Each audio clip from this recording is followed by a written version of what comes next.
Well, hello everyone. Welcome to the Abundant Wellness podcast. And I am so excited to be here with you once again. Let me just make sure I have my microphone on here. I want to be sure that you can help me, hear me rather. I just want to welcome you all to another episode here this afternoon, this fine Saturday afternoon. We're just one day away from March, and the winter is quickly going by, and I can't believe that we're already in March. I feel like we just started the new year, and here we are. Winter is almost over. I'm just going to check on my system here to make sure that I am up and running and that you are able to hear me all right. And I can give everybody that is looking to join me, I could also give them a little bit, sorry for that noise in the background. I could also give them a little bit of time to just tune in. Okay. Let's see what we got here. Um,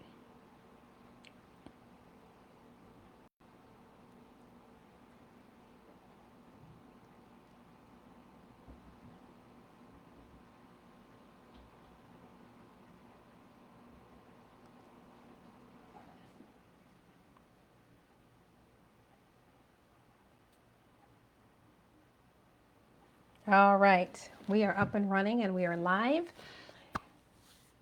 I want to welcome you all again. Thank you for joining me on this Saturday afternoon on the Abundant Wellness podcast. I can't really see you, but I know you can see me. I just want to thank you for joining me again here today. And I'm delighted that you are here, with me. And I hope that what I share with you today will be a blessing and will be able to help you out. So without any further ado, we are 4 minutes after the hour. Let's dive right in. So I'm going to go ahead and share my screen.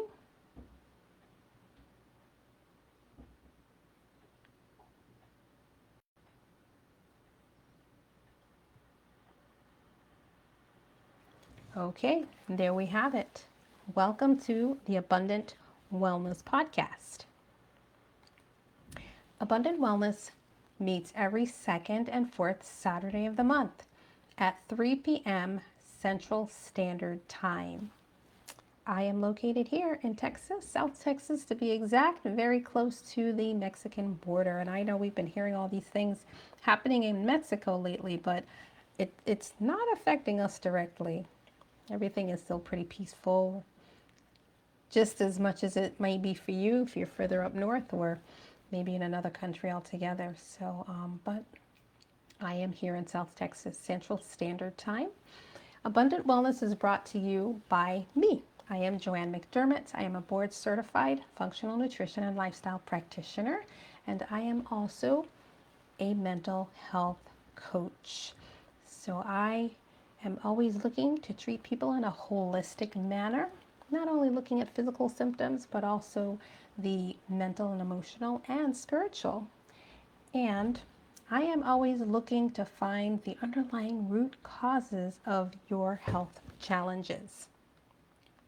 So today we are going to be talking about regularity part 2. 2 weeks ago we met and we were talking about, we did regularity part 1 for the month of February. We're talking about bowel movements here, and we're going to continue along. So last week I talked about, what is regularity and what that looks like and what it isn't. And so today I said that we will tap more into, well, how do we become regular? Because it's really an important part of having good health and being healthy and feeling good.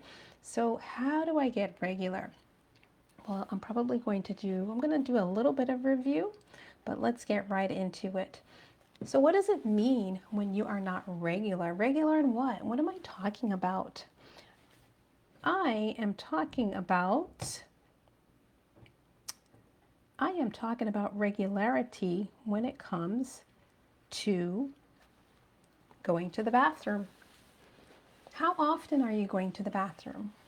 And I'm not talking about urinating. You know what? We all urinate. That's really not a problem unless we have a kidney that's not working properly.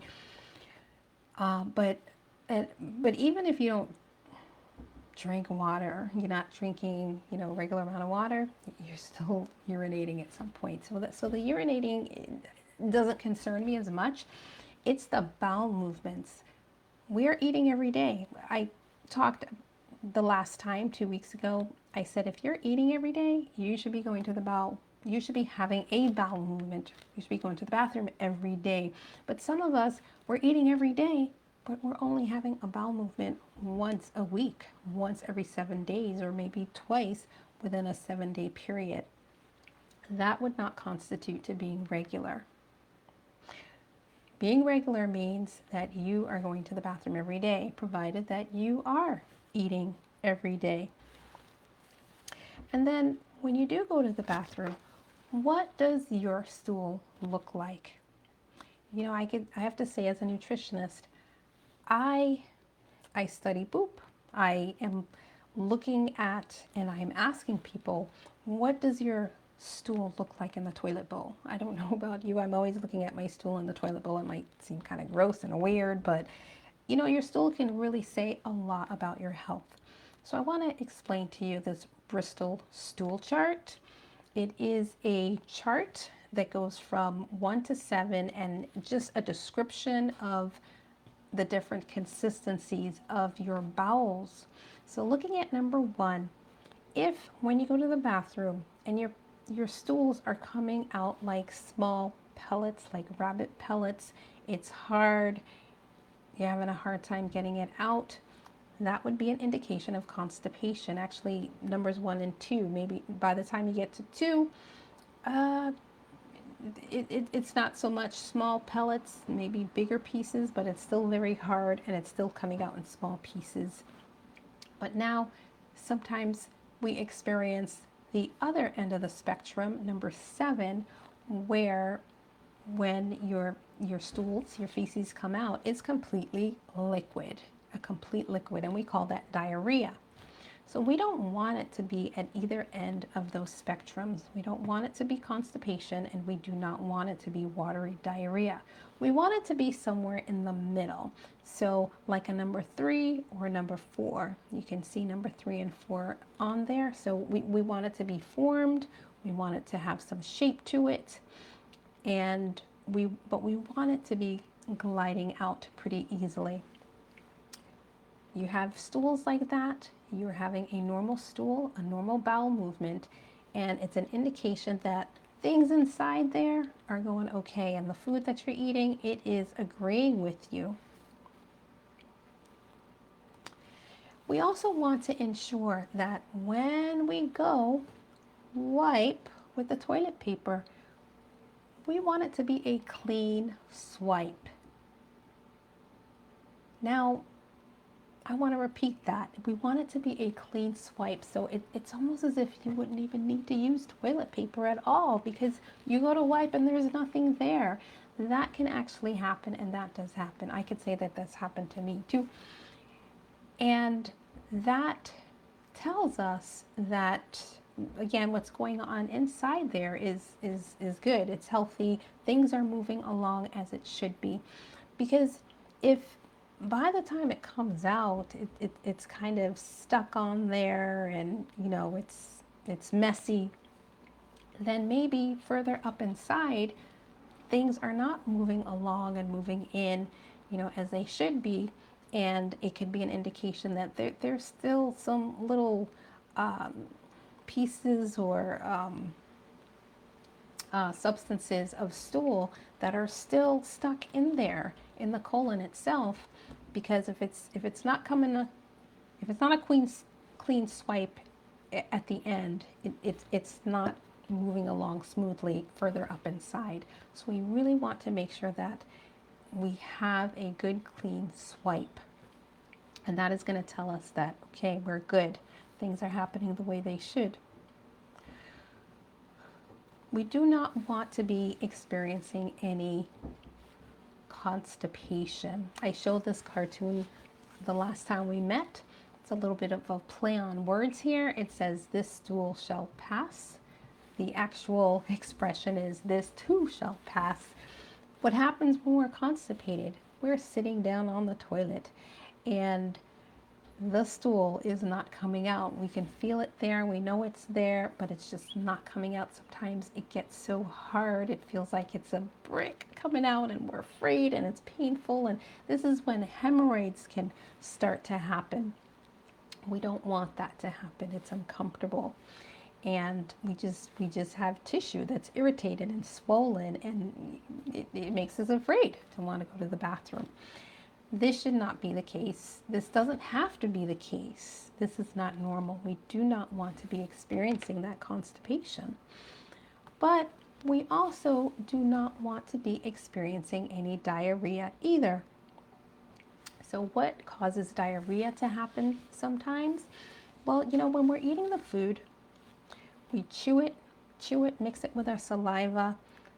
It goes into our stomach as a liquid, right? But because the stomach has hydrochloric acid in there, it breaks it down into an even finer liquid, breaks it down very fine, so that by the time it gets into our small intestines, it's able to be absorbed into our bloodstream.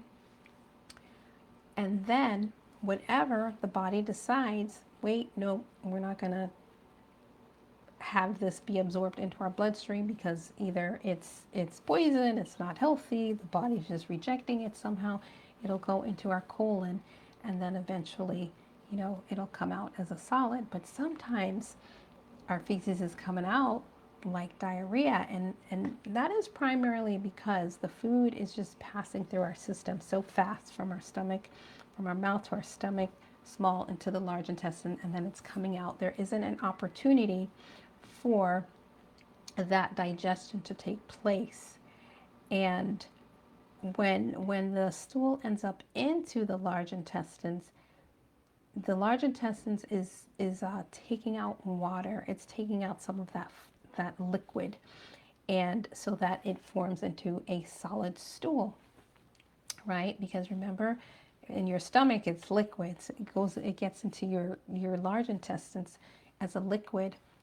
But again, water is being taken out so that your stool is now a solid and you're able to pass it out. But sometimes it doesn't get a chance to absorb enough of that fluid to create a solid. And that is because your body is rejecting whatever came into it big time. It is saying, we need to get this thing out of here as soon as possible. Something is not right. We need to get this food out of here, or whatever it is that you ingested. And that's why sometimes if we have food poisoning, we eat and then right away we have to go to the bathroom. Shortly after, we have to go to the bathroom, because usually we don't eat and then 5 minutes later we go to the bathroom. It takes a while for the food to go through all its different parts of digestion before you actually have a bowel movement. So we do not want to be experiencing diarrhea either. So I want to share with you now different complications that can occur when we become irregular. Bloating. I want you to take a look at this woman here. If the picture all the way to the left, she is looking like she's about 5, maybe 6 months pregnant. You can see that front view, and then the picture in the middle is a side view. She definitely looks like she's pregnant, doesn't she? But now, I don't know, maybe a couple hours later, what happened? Did she have the baby? There was no baby inside there. She was just bloated. Bloating can be so bad that it makes us look pregnant. I don't know if there's any of you out there that are struggling with losing the weight around your belly, and you're doing the sit-ups, you're doing the exercises, you're watching what you're eating, you're cutting back, and you're struggling with losing the fat around your abdominal area. Well, I want to tell you that it could very well just be bloating that's happening there in that abdominal area and not fat.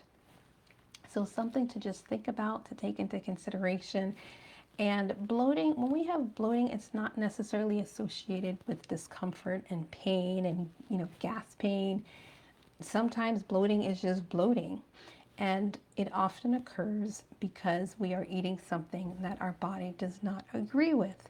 It actually happens because, let's see, if you eat something and for whatever reason your body's not able to break it down, maybe you're not having enough hydrochloric acid, your body, or maybe like a lactose intolerance, maybe you don't have the enzymes to be able to break down that food. So when the food is really not broken down, it sits there. It's just sitting there. Maybe it's just waiting for it to be broken down a little bit more. And then because the food is just sitting there for a longer period of time that's normal, or that it should be, it starts to actually ferment and rot. And that fermentation causes bubbles. And then those bubbles is what causes that bloating to occur inside of us. So you're going to want to pay attention at what you're eating. Look at what you're eating, see if it's causing you to be more bloated than usual, or sometimes you may have to increase your hydrochloric acid. And one of the things that I tell my clients to do is to take a little bit of lemon water. So just some water, and you add some fresh squeezed lemon juice to it, and you just drink that lemon water about like 5 to 10 minutes before you eat. That helps to stimulate that hydrochloric acid, so that when the food comes in, there's enough hydrochloric acid to break things down, and then you're less likely to become bloated. So that's that's the reason why. And by the way, I just realized I forgot to throw my disclaimer in here before we got started. So let me just throw that in there right now. The information that I provide for you here is just to make you more aware, make you more knowledgeable about how the body works and how it functions, so that when you are struggling with different health challenges and you are thinking about what to do, to help to improve your situation, or even questioning whether to follow the recommendations or suggestions of your health provider, the more you know, the more of an informed decision you can make. So this is not to replace your doctor or therapist. This is to supplement, what you're already doing and who you're already seeing. But I always like to emphasize that you know you better than you do, so you should be part of that health team in making the decisions on how you want to proceed with your health care. So just throwing that disclaimer there. But going back to what I was saying, so sometimes complications of irregularity can cause bloating. So what else can it cause? Some people suffer from IBD, which is irritable bowel disease, or IBS, which is irritable bowel syndrome. And that is when our gut becomes irritated, it becomes inflamed, it becomes swollen, and it just, when it is like that, it does not work properly. It's not functioning properly. We tend to have a lot of pain and cramping. We'll eat food, and it seems like it doesn't matter what I eat, I'm just experiencing this abdominal pain, and it's just because your colon is swollen. I mean, think about when you twist your ankle and your ankle becomes swollen, and then now you try to go walk on it. Is it going to cause you pain? Is it going to be uncomfortable? Yes. So now having to put your food through your intestines and causing it to have to work, it's going to be painful. So sometimes when we become irregular, it can cause, different types of irritable bowel diseases. just to kind of give you an example of what some of those symptoms might look like. So in inflammatory bowel disease, you could have bloody stool. I've seen that in patients before. You can be experiencing fatigue, reduced appetite. You might lose weight unintentionally.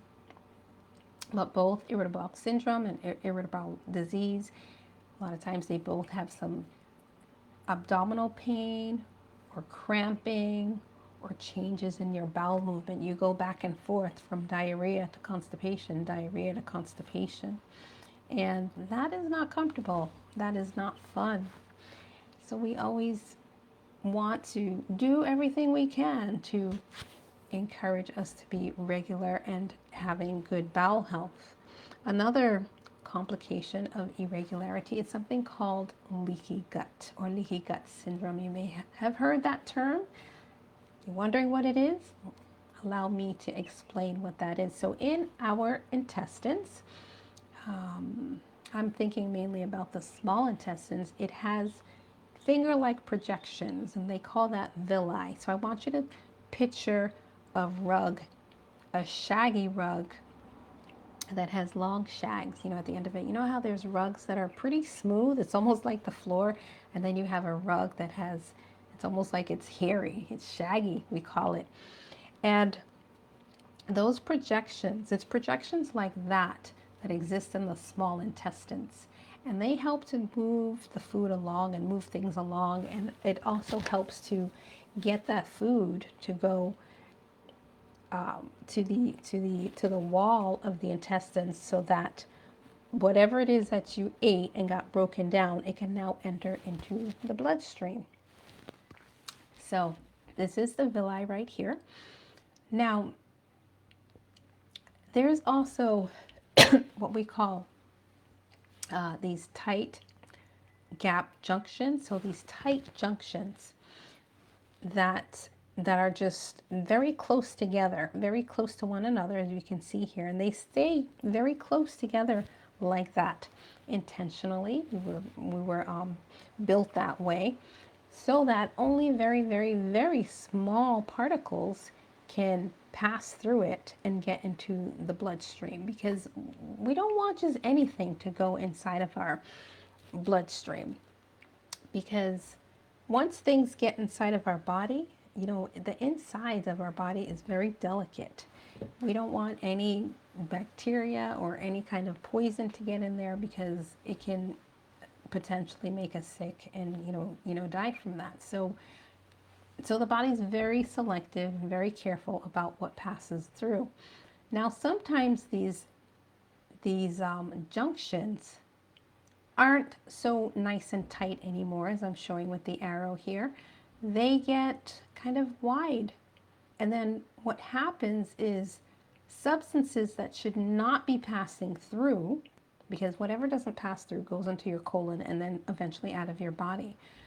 So it does not go inside your bloodstream. But now if these junctions are not nice and close and tight, you have bigger particles and items that are passing through that should not be passing through, and oh no, now they are floating through our bloodstream. And so that's what we call a leaky gut. Things are leaking in that should not be leaking in, because there's a hole. Think of when there's a leak in a hose and things are leaking out, or in this case leaking into your bloodstream, that should not be.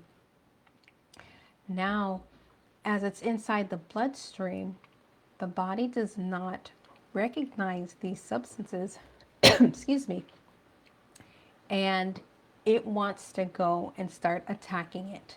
Doesn't recognize it. It's thinking that this is dangerous, this is poison, we need to go attack it, and then it activates the immune system.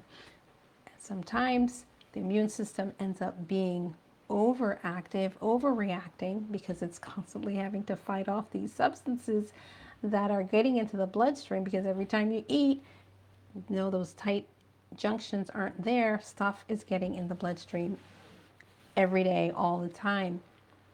And this is what oftentimes leads to an autoimmune condition. So any kind of autoimmune condition, it could be Hashimoto's, which is an autoimmune condition of the thyroid. It can be multiple sclerosis. That's an autoimmune condition where the body is attacking the nerves. It could be like lupus, even rheumatoid arthritis. Those are all autoimmune conditions, and any type of autoimmunity begins by, or oftentimes it begins with leaky gut syndrome. So we want to be regular in our bowels so that we don't have to be dealing with the symptoms of a leaky gut.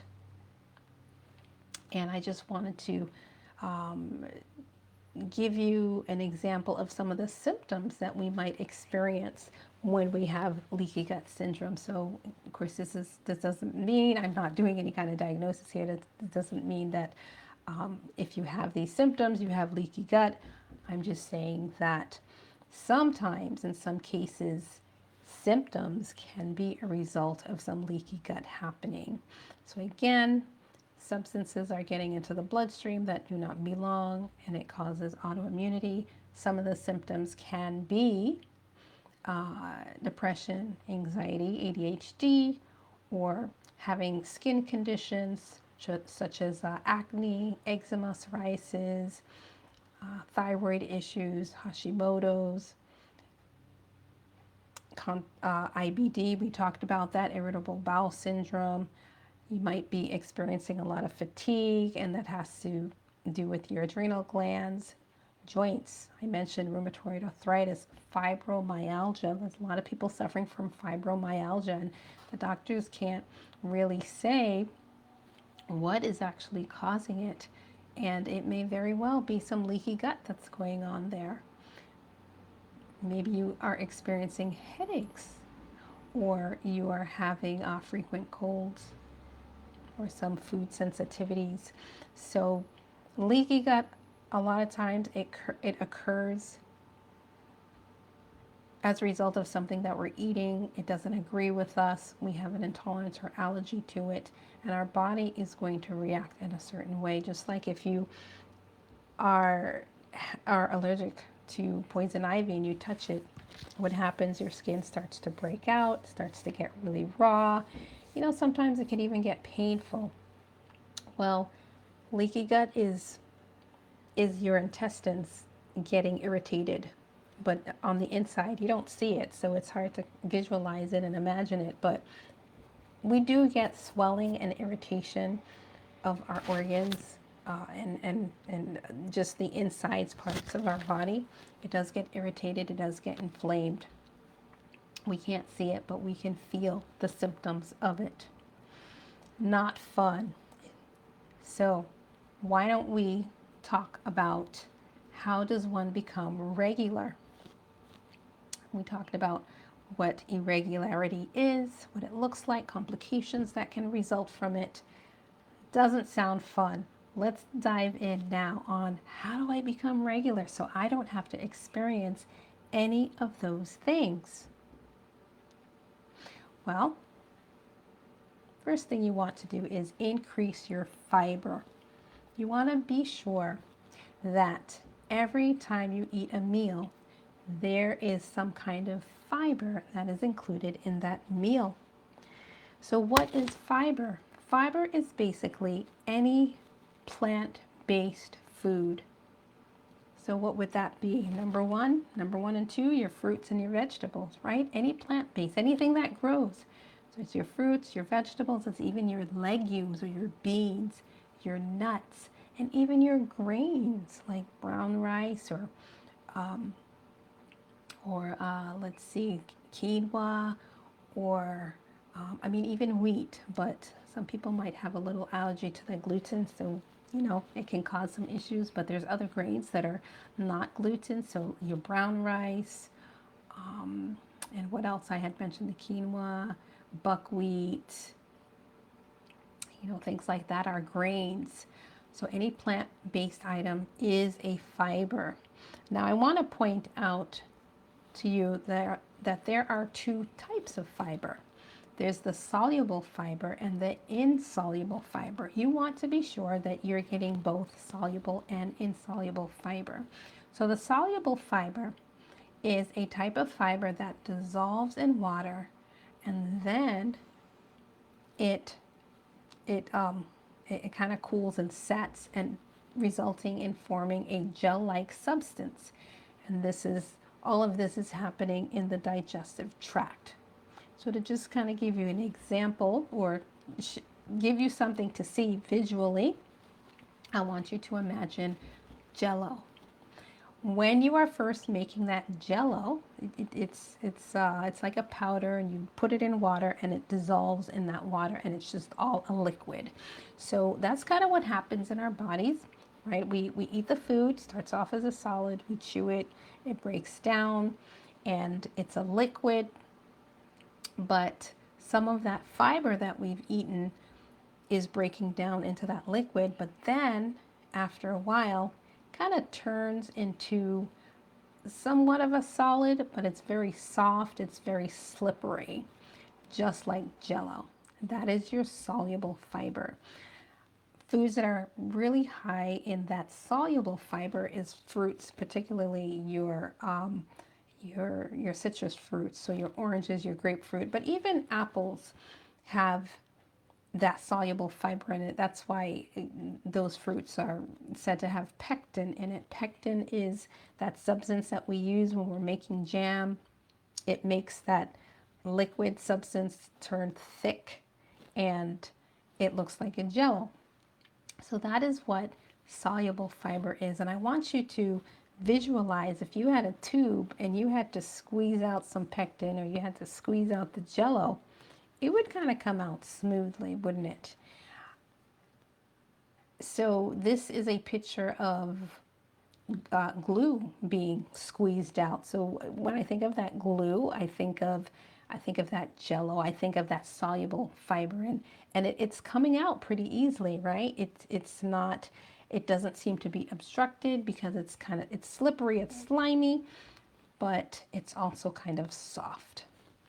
You know, it's formed, but it's soft. Now imagine if I took that same bottle and I put oatmeal in there, and then I tried to squeeze it out. It's not going to come out as smooth and as easy as the glue is, or as maybe Jello or the pectin or the jam would, right? So that is what the soluble fiber does.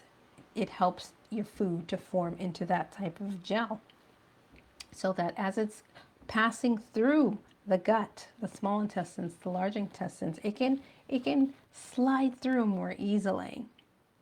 The other type of fiber is called insoluble fiber. This is fiber that does not dissolve in water, but it adds like a bulk to your stool. So what is happening there is it doesn't break down. So the food goes, from your mouth, you chew it, and it's not really breaking down. So an example of a type of food like that would be celery. Have you ever eaten a piece of celery and you chew it and chew it and chew it and chew it? It's not breaking down like the cracker did. It's not turning into that liquid. And some of you might spit it out, some of you might swallow it anyway, but there's other foods. Breaks down somewhat, but it does not break down completely. Passes through your stomach, your small intestine, ends up not getting absorbed into your bloodstream, because it's not a small enough substance to fit into those tight junctions that I talked about. So it goes right into your large intestines. And it actually, because it's, there's still some formation to it, it acts as like a broom, and it's sweeping your colon to make sure that everything gets out, nothing is getting stuck, nothing is being left behind. Makes me think about some of you individuals out there might suffer from diverticulosis. These are little pouches that form in your colon, in your intestine, and sometimes food gets stuck in there.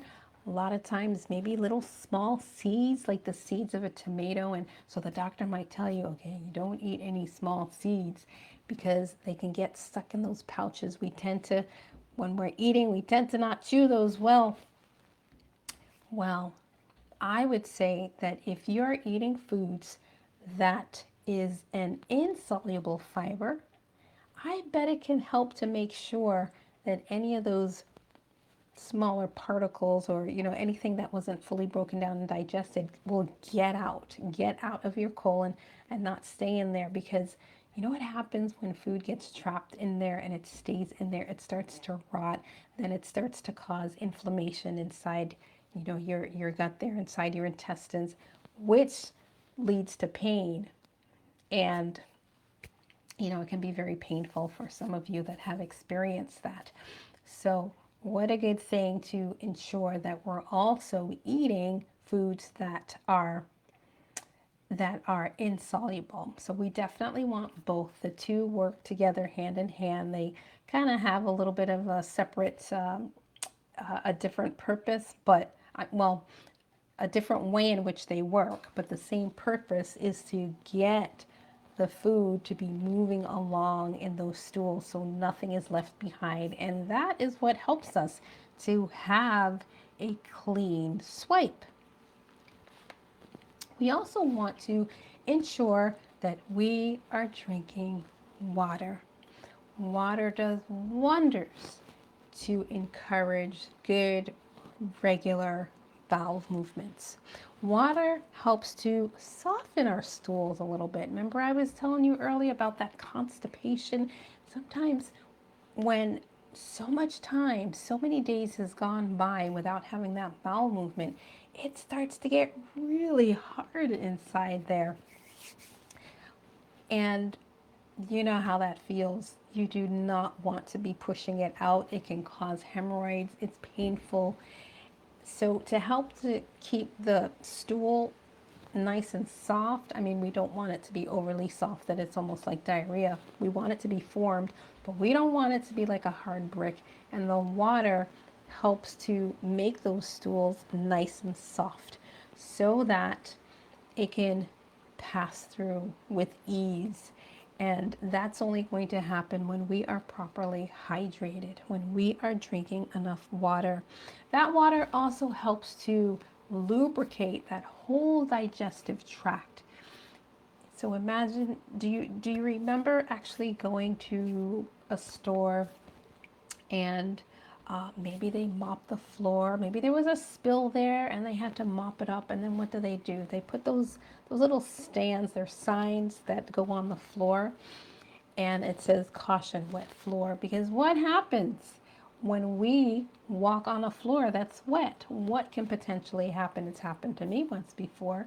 We can slip and fall. So there's something about water that makes things slippery, and in the case of the colon, lubricates it. So whatever needs to pass through there, it's passing through. It's passing through nice and smoothly. Drinking water also helps support our fiber. That fiber, that we're talking about, that I talked about earlier, getting that fiber inside your body. You also want to make sure, well, that fiber is going to work best when there's some water there. Because remember I told you the Jello, it mixes with, or it has to mix with the water that, so it dissolves in water and then it forms that gel. Well, you need the water to form that gel in the first place.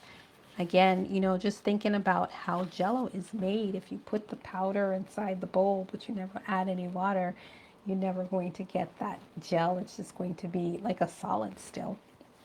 So it helps to enhance what the fiber is doing, the water. Water also helps to prevent bloating.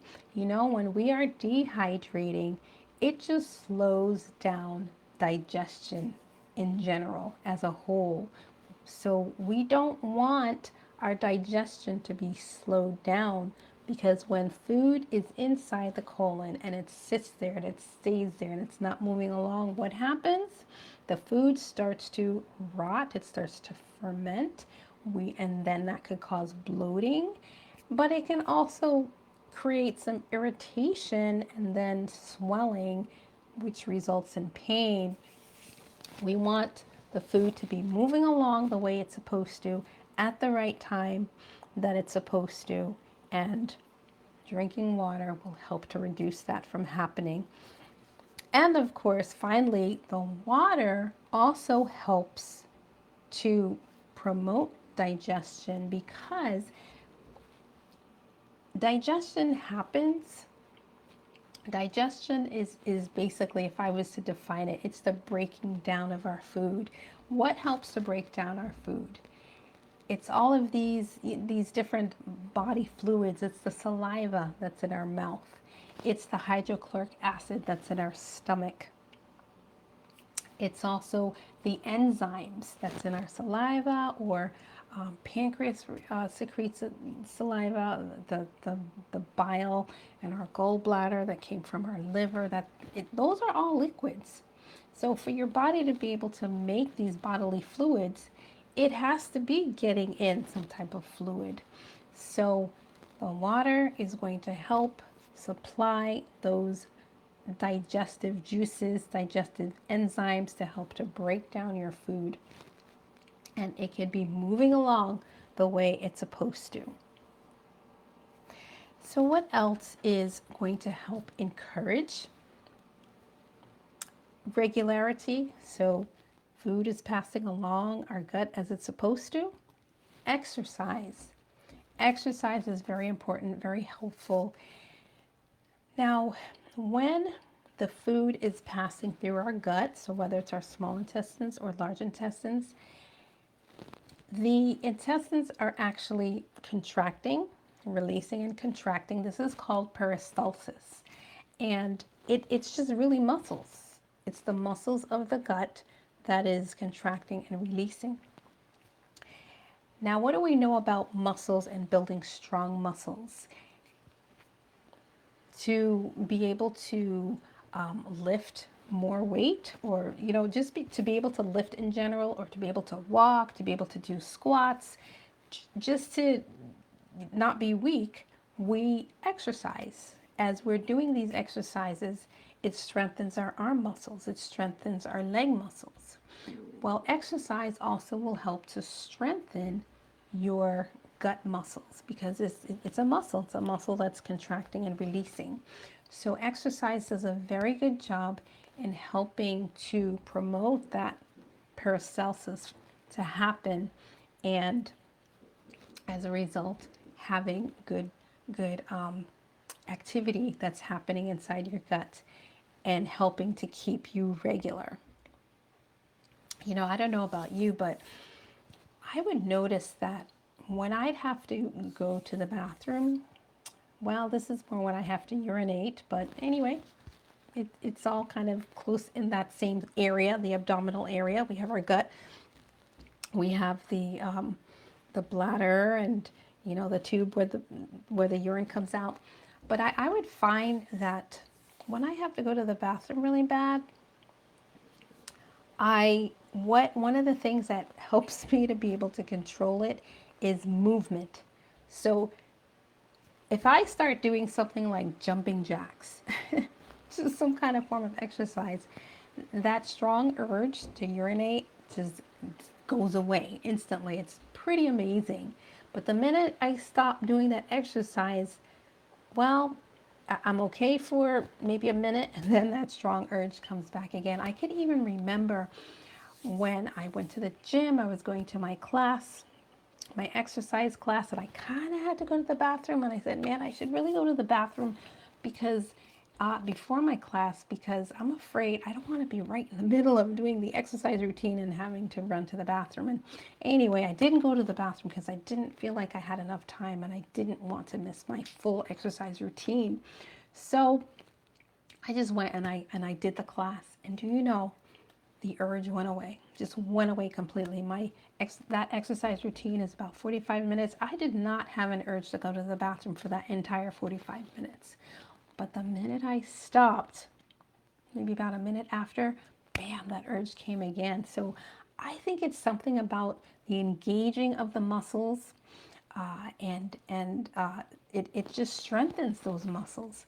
So definitely exercise really does help in getting those abdominal muscles, which would include the muscles of the gut, to be strengthened. You can do also, there's different types of pelvic floor exercises. Pilates incorporates a lot of that. There's also the Kegel exercises. Maybe some of you females may know what I'm talking about, where you're kind of, it's almost like if you have to envision, if you have to go to the bathroom and you just tighten the muscles in there as tight as you can, and you hold it tight like that for about 5 seconds, and then you release. And then you just repeat that activity maybe about 10 times, and that strengthens the muscles in there in that pelvic area. So exercise definitely does help get those bowel movements to be regular and keeping things moving along the way they need to be moving along, thus making you regular.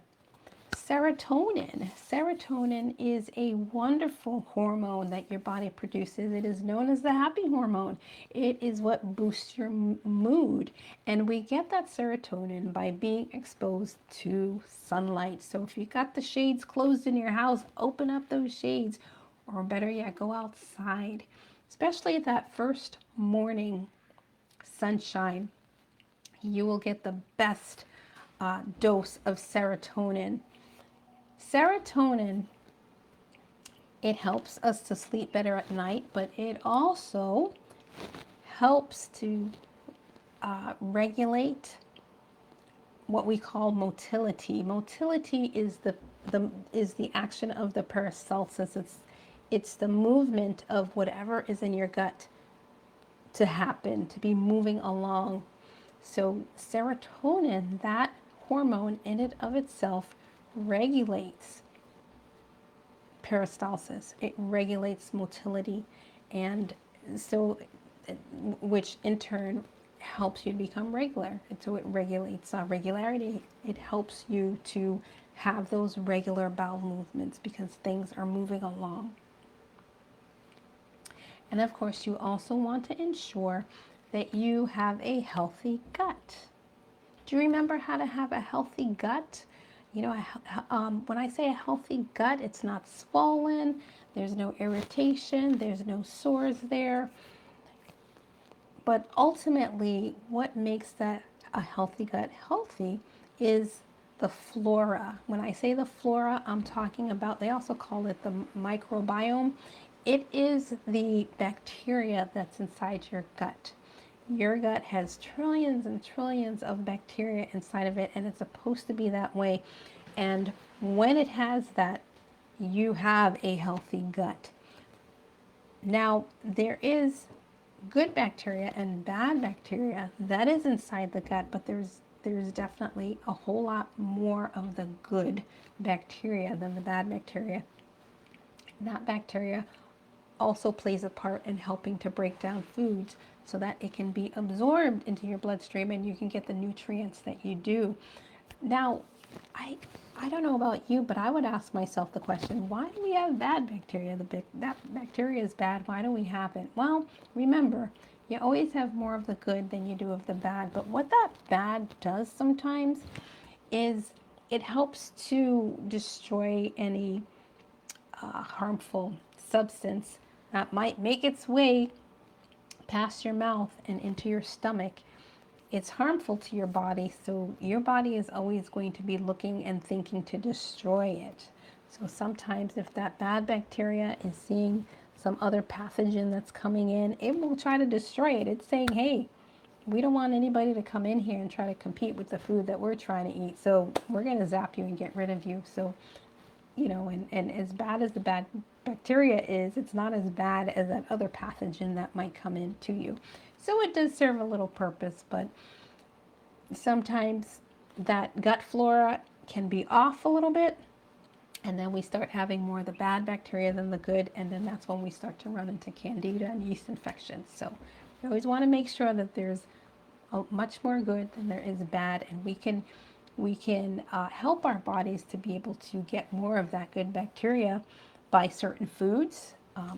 That would be your yogurt, because your yogurt has bacteria in it, cultures, but it's the good bacteria. So you can replenish, or you can flourish that bacteria with the gut with more good bacteria, because you're ingesting that good bacteria through yogurt. Also, certain fermented foods like sauerkraut also has that option. And then there is your insoluble fiber, or certain foods that are what we call resistant starches. So your body doesn't break it down, so it passes through the small intestines and just heads right to the large intestine, because it was never able to break it down small enough to go through those tight junctions to get into your bloodstream. So it just makes its way into the large intestines, and you know what? It becomes food for bacteria that lives inside of your gut as well. So a healthy gut is having a good amount of good bacteria inside. When your gut is healthy, it's going to work properly, it's going to function well, and it's going to allow you to be regular. And finally, I want to point out too that when you are sitting down on the toilet, getting ready to have your bowel movement, or if you find that you're struggling a little bit, it's best to have your body be at a, let's look at the green there.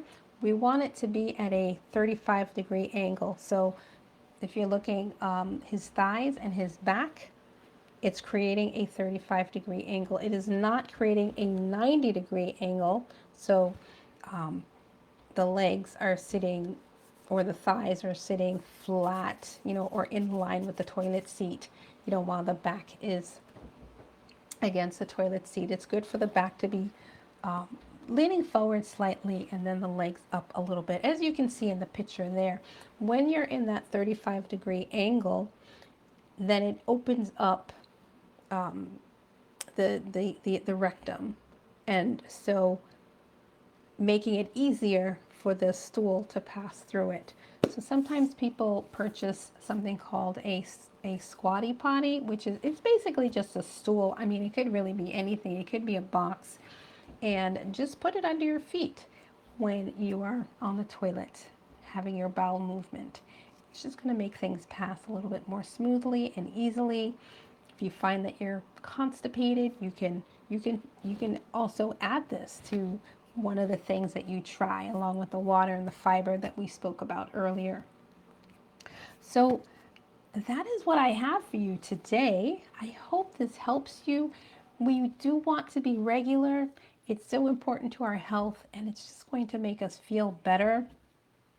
Try some of these tips and see what works, and see what helps you out, and what works better for you. Again, I want to emphasize, if you're seeing a doctor, go ahead and continue seeing your health practitioner, and you could even talk to them about some of the things that I've mentioned here.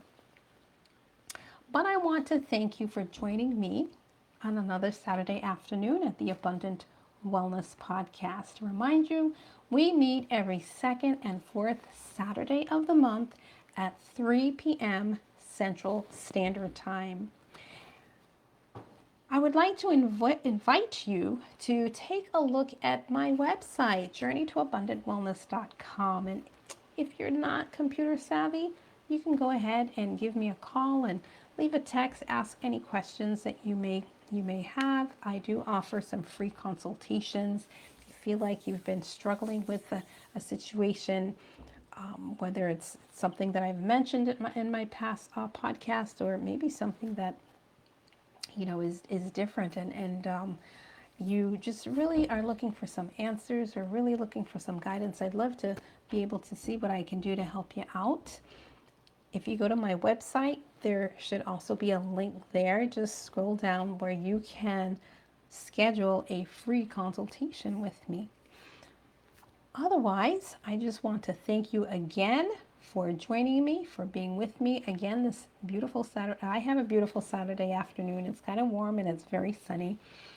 And I would also like to ask you and remind you to subscribe to this YouTube channel so that every time a new episode comes out, you won't miss it. These are recorded.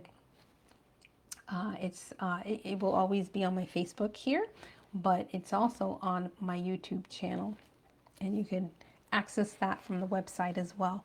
So thank you for joining me, and have a wonderful rest of your Saturday afternoon.